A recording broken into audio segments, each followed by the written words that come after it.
Alright, I know what you're thinking. Yu-Gi-Oh? Why? And honestly, I'm thinking the same thing. This game is not great. One of my Magic groups, the main one that I play with actually, has a couple of guys who've never played the game and they were just curious about it. So one of the other guys in the group is someone that I played Yu-Gi-Oh with a long time ago, and we've been close friends for several years. We play Magic together now.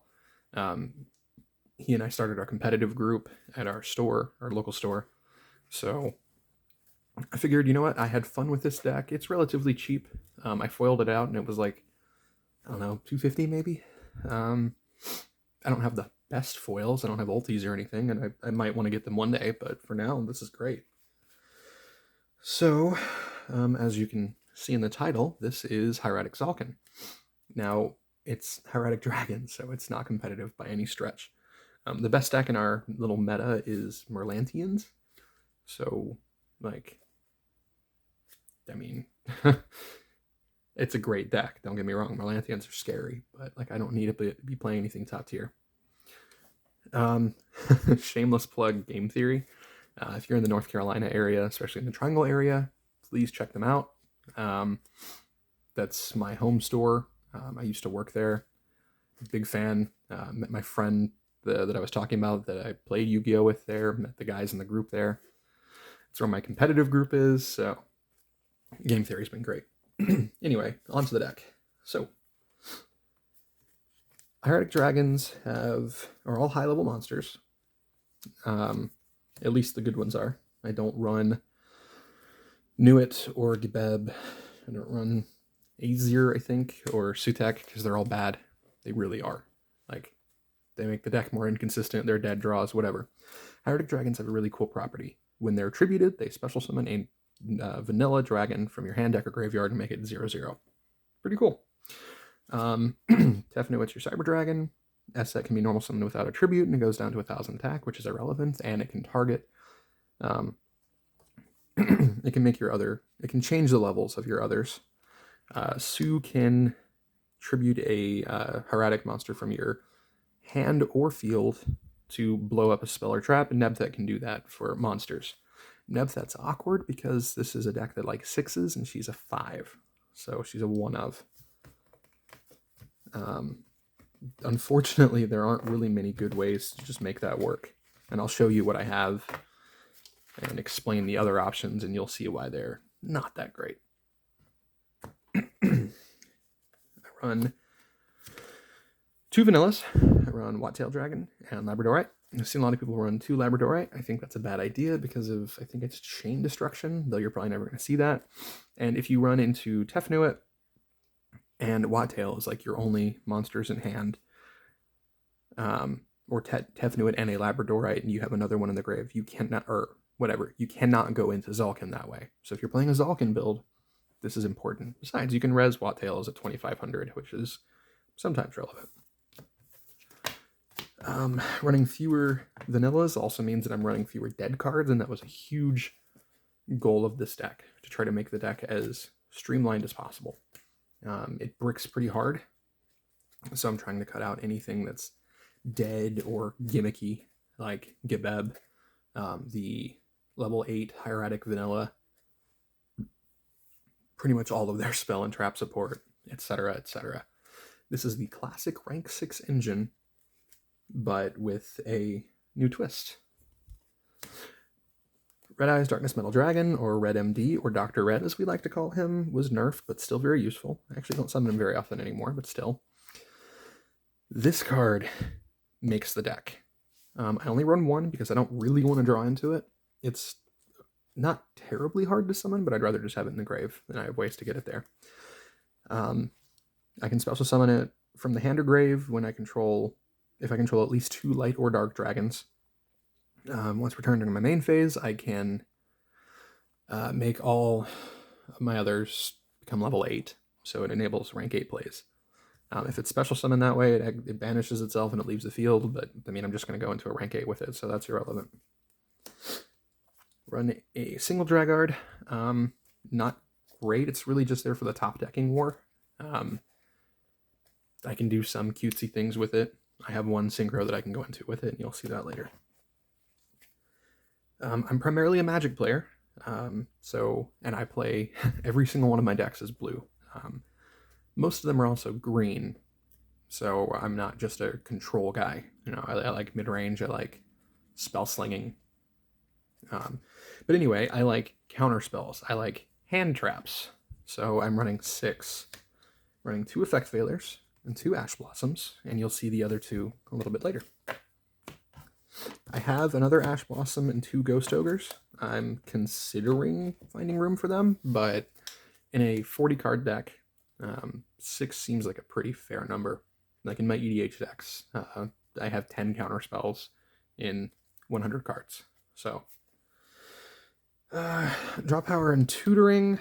We have the Upstart Goblin, 3 Convocations for tutoring, and triple Dragon Shrine, which is very important. I really only ever want like 2, but it's a card I want to see every game. So I figure 3 gives me the best chance of seeing it.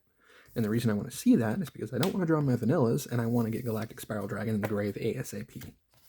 So that's why I run a triple Dragon Shrine.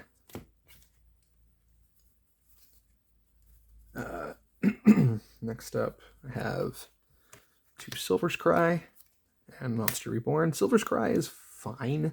I like that it's a quick play, so I can use it in a pinch if I have to for protection, but if I get to that point, I'm probably screwed anyway. Because I can only use it once per turn, and because it only hits my vanillas, I really only want to see it like maybe once a game, if even that. Setting it is great for Tzolkin, though. I gotta say, I'm surprised that Monster Reborn, Regeki, and Harpy's Feather Duster are back. I find that very shocking. I also run Triple Typhoon, which is very much overkill in my meta, because they're not running a whole lot of traps and stuff. But man, I like to be prepared. Besides, I can set them for Tzolkin. The deck is pretty much half spells and traps. So, and last spell is Called by the Grave. Good cards. I have 5 traps. I have triple Solemn Judgment, which still blows my mind. Like, when I was playing a long time ago, this was limited to 1. When I got back into the game, it was limited to 1 for a brief time, then it got banned. The fact that it's back at 3 shocks me. And the last 2 hand traps are 2 Infinite Impermanence. Impermanence, not impermanence. Yeah, that's the deck. 40 cards. Yeah, so on to the extra. I'm running 1 Link, 6 Synchros, and 8 Exceeds monsters. I'm not a fan of the Link. I don't think this is a very good card. Most of the time when you could go into that, you can go into something better. This is for when I am so SOL that I have nothing else to do, and it's better to try to disrupt my opponent than just sit there and cry. So that's the only reason it's in there. It's really not that great of a card, in my opinion. As I said, it's a Tzolkin deck. So I have 3 dragons that I can go into off of Tzolkin. The main one I go into is Crystal Wing. Next is Void Ogre. Crystal Wing's great for that.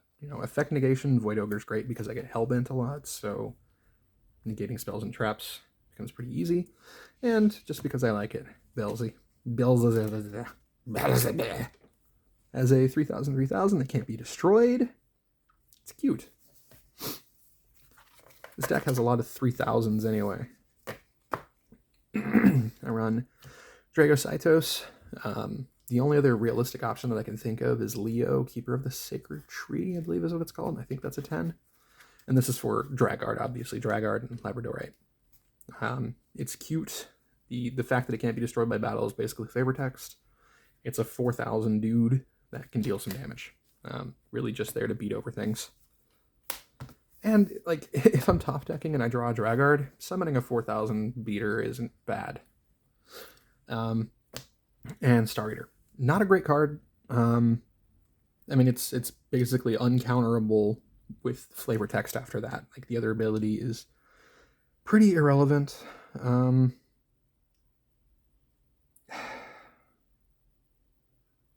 It's just, yeah. The problem I have with it, it's really just there as a 3200 beater, which is not great. So I'm stuck between three options because Nebthet is so awkward. And I want to keep at least one Nebthet in.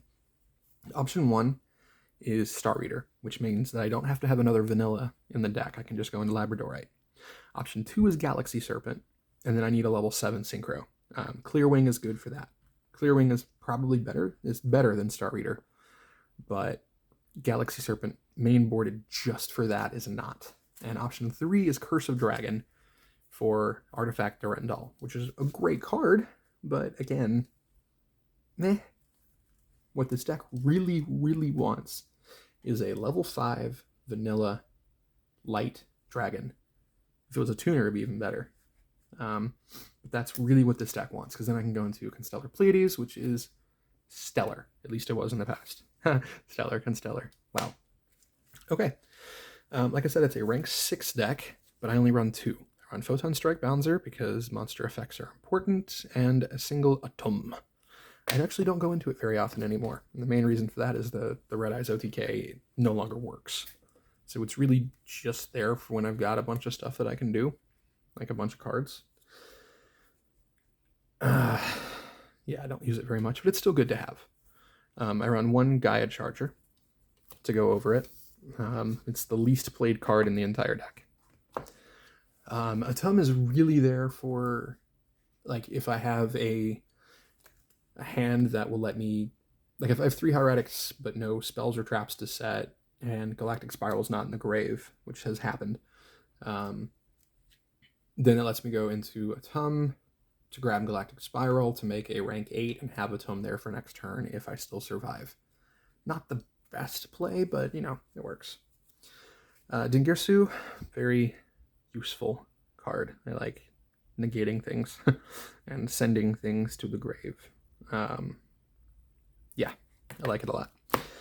And then I have Draglubion, which I really like. I like that it's a 3000/3000 that can't be targeted with card effects. And I love, of course, its actual ability, which is to choose to number Xyz dragons in your extra deck, put one on the board as material for the other one, which you Xyz summon. So I have 2 Hope Harbingers, because sometimes I want to use Draglubion to go into one, and sometimes I just want to summon one. And then the kill button, Numeron Dragon, which can become a 9,000 attack monster pretty easily, and I've had it up to 17. I'd like to find a replacement for the second Hope Harbinger. The problem is the rank 8s available are not great, and the other ones aren't great either. The ones that I can't even summon. So, like, Tachyon is okay at best.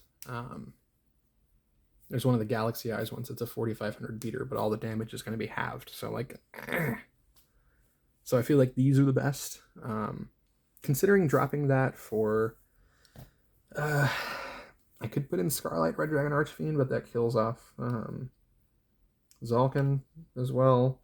I could put in Lancelot. Lancelot's pretty good. I have a handful of cards that I'm considering. Lancelot, another Nebthet, the Ash Blossom and Ghost Ogres that I talked about. Shared Ride is it really just would be for my friend who plays Merlantians, and a couple of Lances that I'm probably never gonna use. Didn't realize the card wasn't all that great anymore, at least not in what I'll be playing. So yeah, that's the deck. Again, the goal was to cut as many of the dead cards as possible, to make this as consistent as possible, to cut out any memes, to not play bad cards like Gebeb and Nuit. They have their build, but they're not great. Yeah, I'm going to keep this updated based on ban lists and new cards that come out, but I'm not going to build anything else. Like, Magic is my main thing. I'll hopefully have some new Magic videos come in soon. I have Momir Vig as my current competitive deck. I also have Thrasios and Timna, but it's boring. I have a Niv Mizzet combo deck. Tatiova has become hazy and has become stronger. I'm working on my Kalane Hate Bearers. I have a Thrasios and Crom kind of meme deck centered around big mana and Helix Pinnacle, and then I have a Bralin and Shabraz wheels, beats, tokens-ish kind of deck. Those last two are like medium power kind of memey. But anyway, yeah, that's what I'm working with.